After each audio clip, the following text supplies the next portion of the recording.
Hello friends, welcome back to Anvesha channel. आज हम लोग पढ़ेंगे द्विवेदी युग। ठीक है। महावीर प्रसाद द्विवेदी और उनका युग। ठीक है, ये टॉपिक हमारे सिलेबस में है। ठीक है, तो आज हम लोग इस टॉपिक को पूरा डिटेल से पढ़ेंगे। ठीक है, चलिए आइए पढ़ना स्टार्ट करते हैं। देखिए, महावीर प्रसाद द्विवेदी का जन्म 1864 ईस्वी में रायबरेली के दौलतपुर नामक गांव में हुआ। ठीक है, आगे देखिए, द्विवेदी युग का नामकरण। ठीक है, ये काफ़ी इंपॉर्टेंट है। ठीक है, ये याद रखिएगा आप लोग कि द्विवेदी युग का नामकरण आचार्य महावीर प्रसाद द्विवेदी के नाम पर हुआ है। आगे देखिए, द्विवेदी युग की समय अवधि सामान्यतः 1900 से 1918 ईस्वी तक मानी जाती है। ठीक है, तो द्विवेदी युग का जो समय सीमा है, ठीक है, सामान्यतः हम लोग 1900 से 1918 ईस्वी तक मानते हैं। लेकिन आचार्य रामचंद्र शुक्ल ने द्विवेदी युग का काल कब से कब तक माना है? देखिए, 1893 से 1918 ईस्वी तक माना है। ठीक है, तो आचार्य रामचंद्र शुक्ल ने द्विवेदी युग का काल निर्धारण सन 1893 से 1918 ईस्वी तक करते हुए इसे, ठीक है, नई धारा द्वितीय उत्थान के अंतर्गत रखा है। ठीक है, तो आचार्य रामचंद्र शुक्ल जो द्विवेदी युग है, ठीक है, इसे नई धारा द्वितीय उत्थान के अंतर्गत रखा है। ठीक है, फिर आगे देखिए, डॉक्टर नगेंद्र ने द्विवेदी युग को जागरण सुधार काल नाम दिया है। ठीक है, तो ये काफी इंपॉर्टेंट है। ठीक है, पूछा जाता है कि जागरण सुधार काल, ठीक है, किसने कहा है?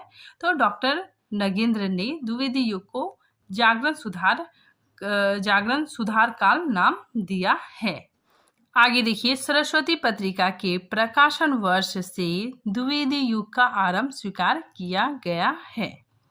ठीक है, नेक्स्ट देखिए, सरस्वती पत्रिका का प्रकाशन सन 1900 ईस्वी में आरंभ हुआ तथा महावीर प्रसाद द्विवेदी ने 1903 ईस्वी में इसके संपादक बने। ठीक है, तो जो सरस्वती पत्रिका है, ठीक है, इसका प्रकाशन कब से हुआ? 1900 ईस्वी से इसका प्रकाशन आरंभ हो गया। लेकिन महावीर प्रसाद द्विवेदी ने 1903 ईस्वी में इसका कार्यभार संभाला। ठीक है, आगे देखिए, गद्य लेखन के क्षेत्र में इन्होंने विशेष सफलता प्राप्त की। ठीक है, तो महावीर प्रसाद द्विवेदी ने गद्य लेखन के क्षेत्र में इन्हें काफी सफलता प्राप्त हुई। ठीक है, इनके लिखे हुए अनुदित गद्य पद ग्रंथों की संख्या लगभग 80 है और यह आधुनिक काल में हिंदी गद्य व पद भाषा के परिमार्जक थे। ठीक है, तो महावीर प्रसाद द्विवेदी जी इन्होंने हिंदी गद्य और पद, ठीक है, दोनों भाषाओं को परिमार्जित किया था। ठीक है, फिर आगे देखिए, काव्य भाषा के रूप में इन्होंने ही खड़ी बोली को अपनाया था। ठीक है, तो महावीर प्रसाद द्विवेदी ने ही खड़ी बोली को अपनाया था। अब देखिए, द्विवेदी जी की प्रमुख रचनाएं। ठीक है, द्विवेदी जी की कुछ प्रमुख रचनाओं को देखते हैं। ठीक है, सबसे पहले काव्य मंजूषा, ठीक है, अबला विलास, उसके बाद फिर कुमार संभव सार, ठीक है, ये अनुदित रचना है। ठीक है, नेक्स्ट देखिए, सुमन, उसके बाद गंगा लहरी, उसके बाद नेक्स्ट काव्य कुब्ज, ठीक है, ऋतु तरंगिणी, ये सारी रचनाएं द्विवेदी जी की प्रमुख रचनाएं हैं। ठीक है, आगे देखिए, द्विवेदी युग में गद्य और पद दो रचनाएं रची गई। ठीक है, तो द्विवेदी युग में गद्य और पद दो रचनाएं रची गई। दोनों की भाषा के रूप में खड़ी बोली का विकास हुआ। ठीक है, तो दोनों की भाषा के रूप में खड़ी बोली का विकास हुआ। महावीर प्रसाद द्विवेदी ने भाषा के प्रति समन्वयकारी दृष्टि अपनाई। ठीक है, तो इन्होंने भाषा के प्रति समन्वयकारी दृष्टि अपनाई। ठीक है, जिससे खड़ी बोली समृद्ध हो पाई। ठीक है, इसी वजह से खड़ी बोली काफी समृद्ध हुई। ठीक है, तो महावीर प्रसाद द्विवेदी जी ने ही खड़ी बोली को काफी ज्यादा समृद्ध किया। ठीक है, अब हम लोग देखते हैं द्विवेदी युगीन काव्य प्रवृत्तियां, ठीक है, या फिर विशेषताएं। सबसे पहले देश प्रेम की भावना। ठीक है, तो द्विवेदी युग में देश प्रेम की भावना देखी जाती है। ठीक है, देखिए, द्विवेदी युगीन कवियों ने जनमानस के बीच राष्ट्र प्रेम की लहर चलाई। ठीक है, तो द्विवेदी युग के जो कवि थे, ठीक है, वो जनमानस में लोगों में राष्ट्र प्रेम की लहर चलाई। ठीक है, स्वतंत्रता के प्रति जनमानस में चेतना का संचार किया। ठीक है, तो इन कवियों ने जो जनमानस था, ठीक है, उनमें चेतना का संचार किया।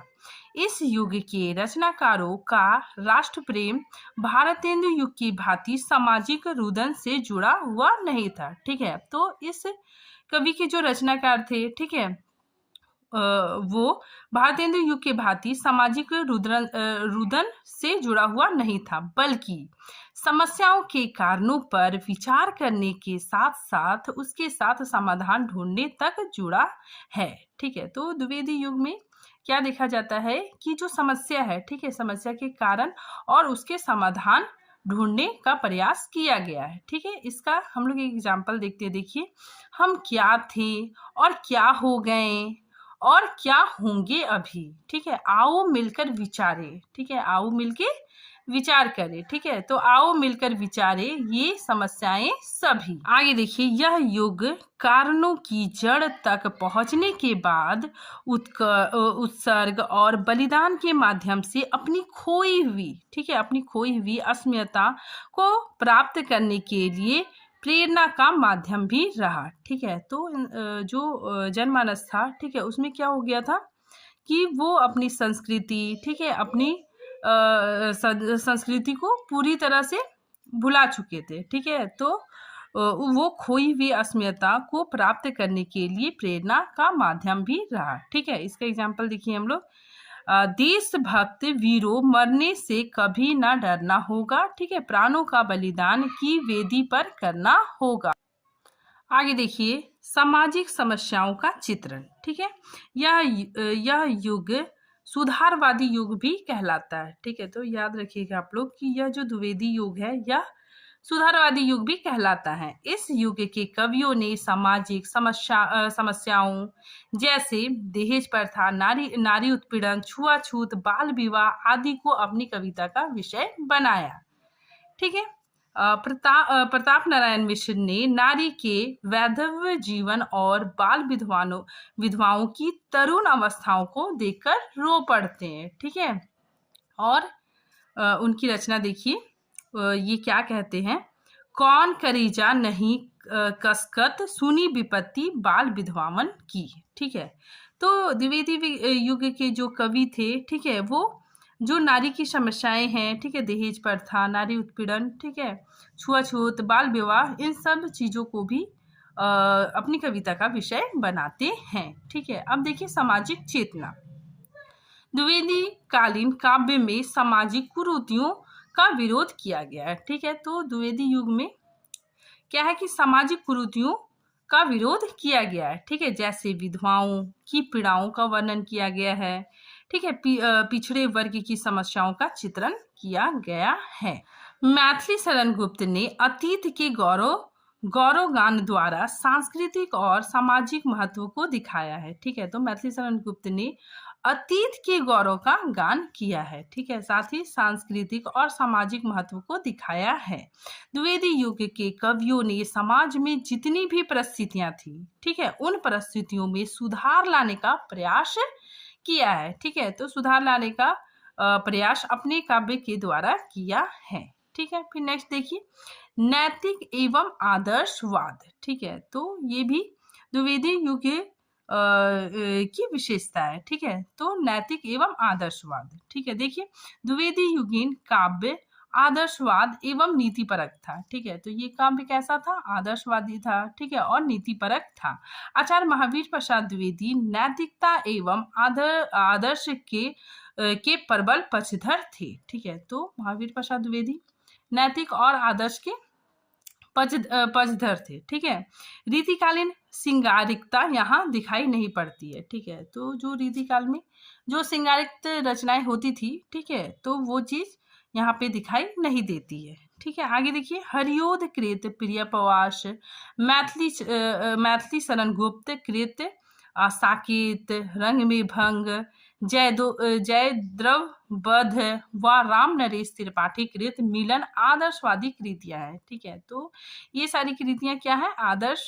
आदर्शवादी कृतियां हैं। ठीक है, रीति काल में राधा कृष्ण श्रृंगार के अवलंबन है। ठीक है, तो हम लोग रीति काल में देखते हैं कि राधा कृष्ण का जो वर्णन हुआ है वो श्रृंगार के वर्णन हुआ है।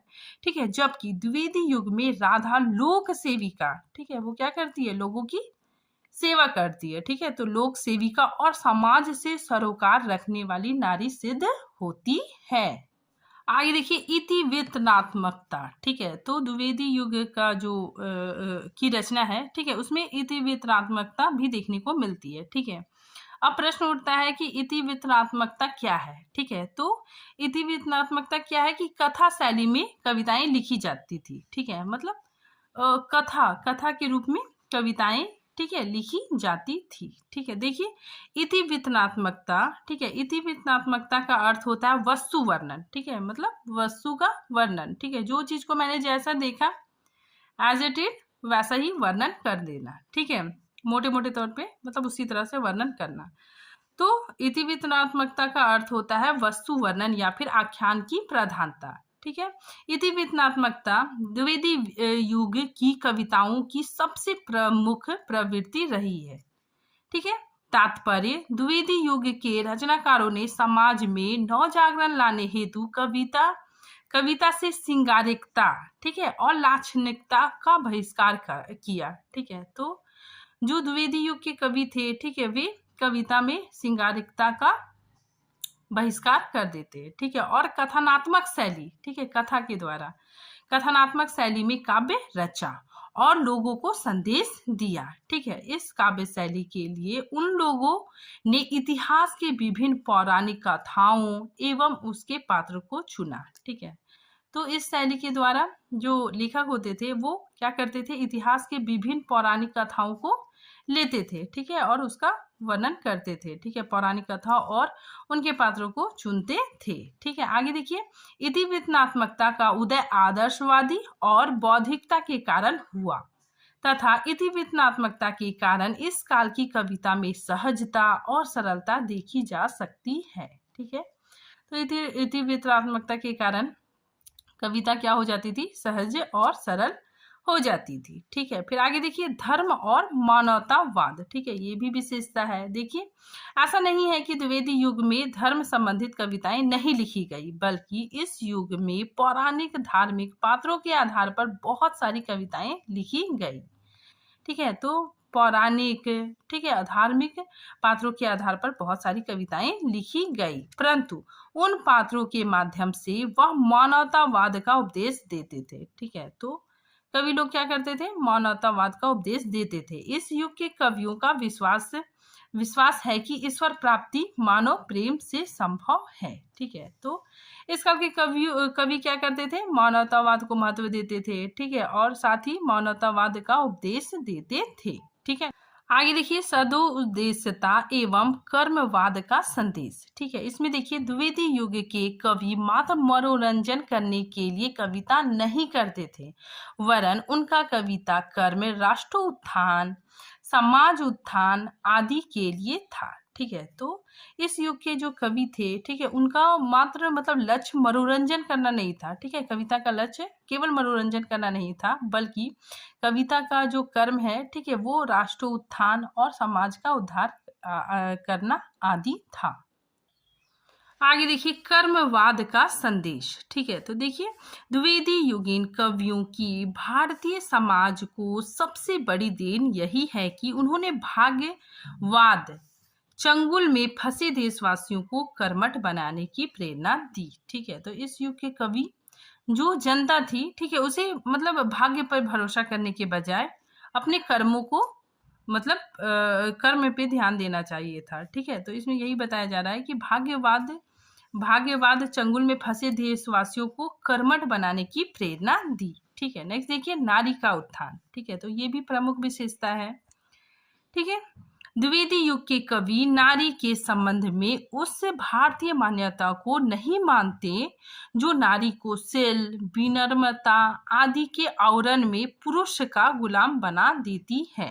ठीक है, बल्कि वे तो उस भारतीय मान्यता के समर्थक हैं जो नारी की पूजा करना सिखलाती है। ठीक है, और बताती है कि जहाँ नारियों की पूजा होती है वहाँ देवता बसते हैं। ठीक है, तो इस युग में नारी के उत्थान की भी बातें की गई। ठीक है, साथ ही कवियों ने यह सिखलाया कि ये नारी की जहाँ पूजा होती है वहाँ देवता बसते हैं।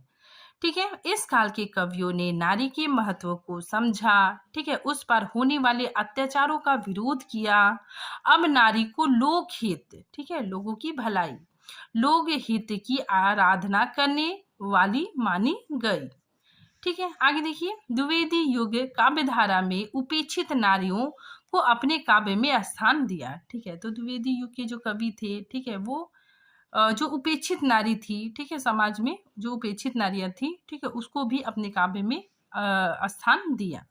ठीक है, जैसे एग्जाम्पल देखिए, साकेत के माध्यम से उर्मिला का, विष्णुप्रिया के माध्यम से चैतन्य महाप्रभु की पत्नी का, ठीक है, और यशोधरा के माध्यम से गौतम बुद्ध की पत्नी का उत्कर्ष और त्याग रेखांकित किया गया है। ठीक है, नेक्स्ट विशेषता देखिए, प्राकृतिक चित्रण। ठीक है, ये भी काफी इंपॉर्टेंट है, मतलब महत्वपूर्ण विशेषता है। ठीक है, देखिए, अब तक हिंदी काव्य में प्राकृतिक के स्वतंत्र चित्रणों का अभाव था। ठीक है, तो हिंदी काव्य में प्राकृतिक का जो स्वतंत्र चित्रण है, ठीक है, उसका अभाव था।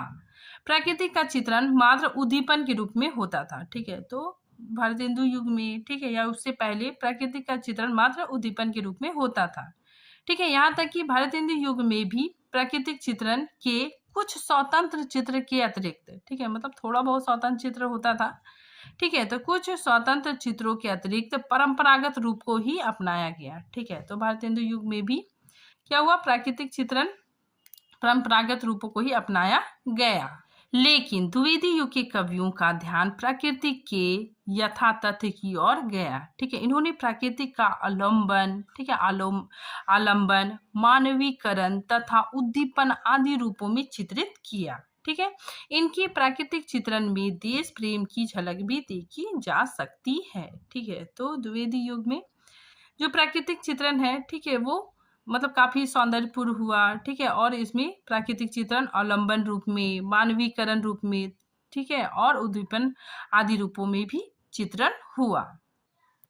आगे देखिए, खड़ी बोली का परिनिष्ठित रूप। ठीक है, आचार्य महावीर प्रसाद द्विवेदी के साहित्य क्षेत्र में पर्दापरण के समय तक गद्य की भाषा तो खड़ी बोली बन चुकी थी। ठीक है, परंतु पद की भाषा वही ब्रज भाषा ही चली आ रही थी। ठीक है, तो महावीर प्रसाद द्विवेदी जी, ठीक है, जब मतलब साहित्य में मतलब इंटर किए, ठीक है, उस समय तक जो गद्य की भाषा थी, ठीक है, वो तो खड़ी बोली थी। ठीक है, लेकिन जो पद की भाषा, जो कविता की भाषा थी, ठीक है, वो ब्रज भाषा ही थी। ठीक है, मतलब कविताएं ब्रज भाषा में लिखी जाती थी। ठीक है, और जो गद्य होता था, ठीक है, वो खड़ी बोली में लिखी जाती थी। ठीक है, यही कारण है कि भारतेंदु हरिश्चंद्र ने गद्य में तो धड़ल्ले से खड़ी बोली का प्रयोग किया। ठीक है, मतलब यहाँ बताया जा रहा है कि भारतेंदु युग में, ठीक है, और स्वयं भारतेंदु हरिश्चंद्र जी ने भी मतलब गद्य के लिए खड़ी बोली का प्रयोग करते थे। ठीक है, परंतु पद के लिए वही पुरानी परंपरा ब्रज भाषा को ही मतलब अपनाते थे। ठीक है, तो देखिए यहाँ पे यही कारण है कि भारतेंदु हरिश्चंद्र ने गद्य में तो धड़ल्ले से खड़ी बोली का प्रयोग किया, परंतु पद में उसी पुरानी परंपरा ब्रज भाषा को ही रहने दिया। ठीक है, फिर आगे देखिए, खड़ी बोली में काव्य रचना द्विवेदी युग की सबसे महत्वपूर्ण देन है। ठीक है, तो आचार्य महावीर प्रसाद द्विवेदी जी ने ही खड़ी बोली को मतलब पद और गद्य, ठीक है, दोनों के लिए मतलब प्रयोग किया। ठीक है, देखिए, खड़ी बोली में काव्य रचना द्विवेदी युग का सबसे महत्वपूर्ण देन है। खड़ी बोली हिंदी को इन्होंने ही सरल, सुबोध और व्याकरण सम्मत, ठीक है, परिनिष्ठित स्वरूप प्रदान किया। ठीक है, तो आचार्य महावीर प्रसाद द्विवेदी जी ने ही खड़ी बोली को सरल, सुबोध, ठीक है, और व्याकरण सम्मत, ठीक है, और परिनिष्ठित रूप प्रदान किया। ठीक है, आगे देखिए, द्विवेदी युग के अनेक कवियों ने ब्रज भाषा छोड़कर खड़ी बोली को अपनाया। ठीक है, तो ये महावीर प्रसाद द्विवेदी के ही वजह से हुआ। ठीक है, उन्होंने ही काफी प्रोत्साहित किया। ठीक है, साथ ही भाषा को परिनिष्ठ भी किया। देखिए, द्विवेदी युग के अनेक कवियों ने ब्रज भाषा छोड़कर खड़ी बोली को अपनाया। इस काल में खड़ी बोली को ब्रज भाषा की समझ काव्य के रूप में प्रतिष्ठित किया गया। ठीक है, तो इस काल में क्या हुआ कि खड़ी बोली को ब्रज भाषा के समझ काव्य भाषा के रूप में प्रतिष्ठित किया गया। अब खड़ी बोली व्याकरण सम्मत परिकृष्ट एवं संस्कारित रूप से ग्रहण कर रही थी। यहाँ पे बताया जा रहा है कि जो द्विवेदी युग है, ठीक है, इसमें जो मतलब अन्य कवि थे, ठीक है, बहुत सारे जो कवि थे वो ब्रज भाषा को छोड़कर खड़ी बोली को अपनाने लगे थे। ठीक है, इसी वजह से खड़ी बोली गद्य और पद दोनों की भाषा बन गई। आगे देखिए, विविध काव्य रूपों का प्रयोग। ठीक है, काव्य रूपों में यह काल पर्याप्त समृद्ध था। ठीक है, इस युग में प्रबंध काव्य, ठीक है, खंड काव्य और प्रगति मुक्तकों की रचना हुई। ठीक है, हिंदी साहित्य को सजाने और संवारने के कारण इस युग में विविध प्रकार के काव्यों का निर्माण होने लगा। ठीक है, हिंदी के अनेक श्रेष्ठ खंड काव्य इसी युग में लिखे गए। ठीक है, आगे देखिए, द्विवेदी युग में कवि मुक्तक रचना की ओर प्रवृत्त हुए। इस काल में प्रबंध काव्य भी पर्याप्त संख्या में लिखे गए। ठीक है, तो द्विवेदी युग में विविध काव्य रूपों का प्रयोग हुआ। ठीक है, नेक्स्ट देखिए, छंद विविधता। ठीक है, देखिए, हिंदी में अब तक प्रयुक्त होते चले आ रहे छंदों के अतिरिक्त द्विवेदी युग के कवियों ने संस्कृत, मराठी, उर्दू, बंगला के अनेकानेक छंदों का प्रयोग किया। ठीक है, तो द्विवेदी युग के कवियों ने अनेक छंदों का प्रयोग किया। ठीक है, देखिए, इस युग के कवि दोहा, कविता, ठीक है, सवैया तक ही सीमित नहीं रहे, बल्कि रोला, छप्पे, कुंडलियां, सार, गीतिका, हरिगीतिका, लावनी, वीर आदि छंद भी प्रयोग किए। ठीक है, मतलब ये सब छंद का प्रयोग हुआ। इस युग में वर्ण विषय के समान छंद में भी विविधता स्पष्ट रूप से दिखाई पड़ती है। ठीक है, तो इस युग में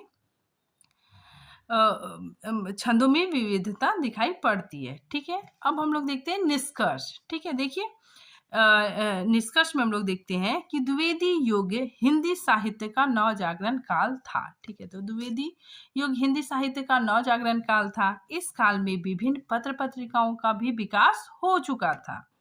ठीक है, तो इस काल में विभिन्न पत्र पत्रिकाओं का विकास हुआ। उपयुक्त चर्चित द्विवेदी युगीन प्रमुख विशेषताओं के अतिरिक्त इस युग में कुछ अन्य प्रमुख प्रवृत्तियां इस प्रकार थी। ठीक है, देखिए, इस युग में अन्य प्रमुख प्रवृत्तियां इस प्रकार थी। ठीक है, जैसे उपदेशनात्मक, ठीक है, देश प्रेम की भावना थी, पौराणिक कथाओं का चित्रण, नवीनता का चित्रण, ठीक है, देश के अतीत गौरव का वर्णन, बौद्धिकता की प्रधानता, ठीक है, नैतिकता, इस युग में रचनाओं में नैतिकता देखा गया। ठीक है, स्वच्छंदतावाद और रूढ़ि विरोध, ठीक है, आदर्शवादी और अनुवाद कार्य आदि हुए। ठीक है, तो आज ये टॉपिक यहीं पे खत्म होता है। ठीक है, मिलते हैं नेक्स्ट टॉपिक के साथ, तब तक के लिए थैंक यू।